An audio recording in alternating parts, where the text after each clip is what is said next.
Hollywood's golden age was built on magic, the kind that didn't just happen on the silver screen. The studios didn't only create stories, they manufactured stars.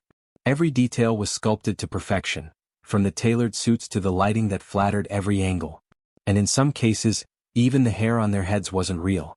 Behind the flawless close-ups, some of the most beloved leading men were bald or balding, kept camera-ready thanks to the quiet genius of master wig makers.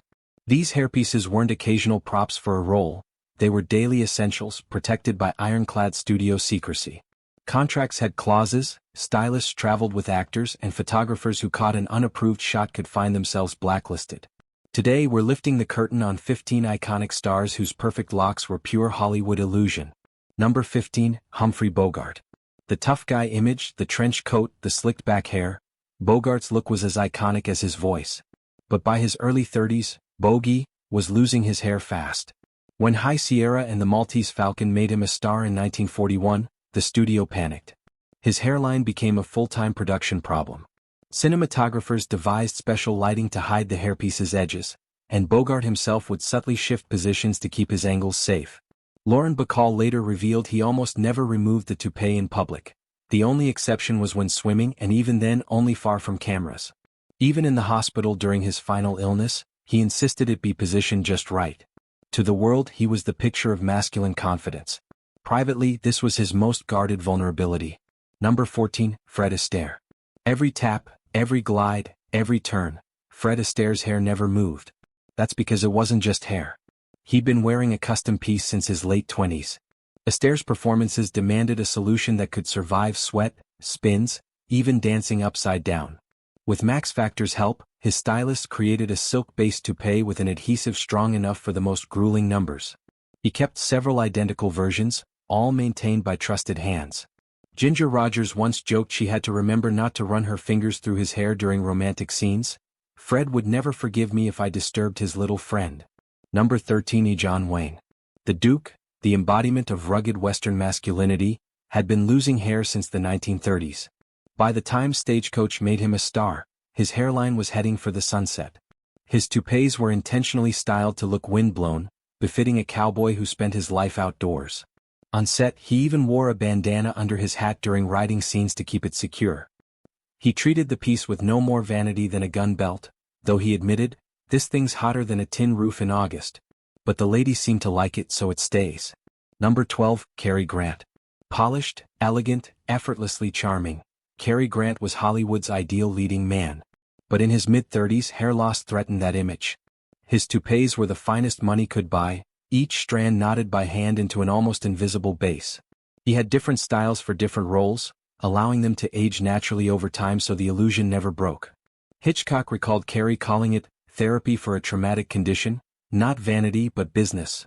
The public pays to see Cary Grant, not a bald man they don't recognize. Number 11, James Stewart. Jimmy Stewart built his career on authenticity. Early on, he let his hair thin naturally. Audiences saw his receding hairline in Mr. Smith Goes to Washington and It's a Wonderful Life. But by his 40s, roles demanded fuller coverage. His toupees were intentionally imperfect, a little messy in keeping with his everyman charm. It was just another part of the costume, one director remembered. And as he aged, he allowed them to gray and thin just like real hair. Number 10, Frank Sinatra. Well, Blue Eyes reinvented himself in the 1950s, but by then, his hair was fading. His toupee became an open secret among the Rat Pack. Dean Martin would make sly jokes on stage, and Sinatra sometimes used it as a prop in private. He traveled with multiple versions, stage, film, and casual wear. His valet said it was as essential to his look as his cufflinks. He wore the hairpiece, Tony Bennett once said. The hairpiece didn't wear him. Number 9, Burt Lancaster. The former acrobat was known for physical, swashbuckling roles, and his hairpieces had to be as athletic as he was. Special adhesives kept them in place through sword fights, rope swings, and tumbles. Lancaster treated them with total professionalism, joking with Kirk Douglas that his extra help up top gave him an unfair advantage with women. Number 8, William Holden. By the time Stalag 17 earned him an Oscar, Holden's toupee was a regular part of his wardrobe. He disliked wearing it in private and sometimes let his discomfort show on location shoots, like in the humid jungles of the bridge on the River Kwai, where eagle-eyed viewers can spot inconsistencies. Number 7, Spencer Tracy. Known as one of cinema's most natural actors, Tracy began wearing hairpieces in his 50s, but they were designed to look like slightly thinning hair, keeping the change subtle. He only felt comfortable removing it around Katharine Hepburn, calling it "this damn thing," but knowing it kept him working. Number 6. Robert Taylor. MGM didn't wait for Robert Taylor to go bald. They started enhancing his hair in his early 30s. His hairpieces evolved with the times, from the perfect romantic lead style of the 1930s to a more rugged look in the post-war years. For MGM, his hair was a valuable studio asset. Number 5. Bob Hope. For decades, Bob Hope looked exactly the same, thanks to a perfectly maintained hairpiece. Unlike others, he sometimes used it for laughs in private troupe shows. His stylist kept a rotation of identical pieces so his image never changed, even into his 90s. Number 4. Yul Brynner. The King of Siam made bald beautiful. Brynner actually had some hair but shaved it for the king, and realizing the look made him unforgettable.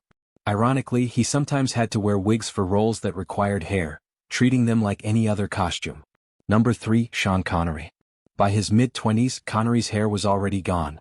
As James Bond, the toupee was non-negotiable, as iconic as the Aston Martin. But in the 1970s he abandoned it for most roles, embracing baldness and proving you could still be a sex symbol without hair. Number 2. Douglas Fairbanks Jr. The swashbuckler approached hairpieces like fine tailoring, top quality, perfectly maintained, never discussed. His pieces aged gracefully with him, enhancing his aristocratic image without pretending he hadn't grown older.